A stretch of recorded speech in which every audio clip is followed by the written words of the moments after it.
কথা রয়ে যায় বিগত ৬ মাসে সরকার কি শুধু সোশ্যাল সিকিউরিটি দিয়েছে?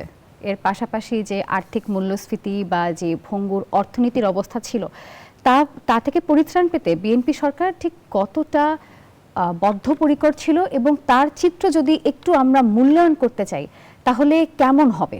আমরা একটু দেখে নিতে চাই বিগত ৬ মাসে সরকারের ইকোনমির যেই রেশিও ছিল এক নজরে, সেটি যদি মূল্যস্ফীতির চিত্রের দিকে আমরা তাকাই, ফেব্রুয়ারি মাসে সার্বিক মূল্যস্ফীতির চিত্র ছিল ৯.13%, যেটি জুলাইতে গিয়ে দাঁড়ায় ৮.32%।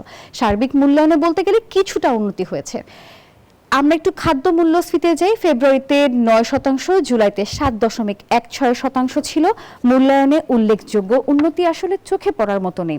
খাদ্য বহির্ভূত মূল্যস্ফীতিতে যেতে চাই দর্শক, ফেব্রুয়ারিতে ছিল ৯.৪%, জুলাইতে যা পরিবর্তিত হয়ে দাঁড়ায় ৯.28%। মূল্যায়ন বলতে গেলে খুবই সামান্য উন্নতি। আমরা একটু পরবর্তীতে যেতে চাই, যেখানে রয়েছে বৈদেশিক মুদ্রার রিজার্ভ অর্থাৎ ডলার। এই বৈদেশিক মুদ্রার রিজার্ভ নিয়ে কিন্তু বিগত সময়ে আমরা নানা ধরনের জল্পনা কল্পনার শিকার হয়েছি, ভুলভাল তথ্য আমাদের সামনে এসেছে, কিন্তু এবারের তথ্য কিছু ভিন্ন চিত্র আমাদের সামনে তুলে ধরেছে। ফেব্রুয়ারিতে ছিল ৩৩ বিলিয়ন, জুলাইতে পরিবর্তিত হয়ে দাঁড়ায় ৩৬ বিলিয়ন। মূল্যায়ন প্রায় ৩ বিলিয়ন বেড়েছে। রেমিটেন্সের দিকে যদি একটু তাকাই, ফেব্রুয়ারিতে ছিল ৩.০২ বিলিয়ন, জুলাইতে তা ছিল ২.৮৫ বিলিয়ন। মূল্যায়নে কিছুটা কমেছে।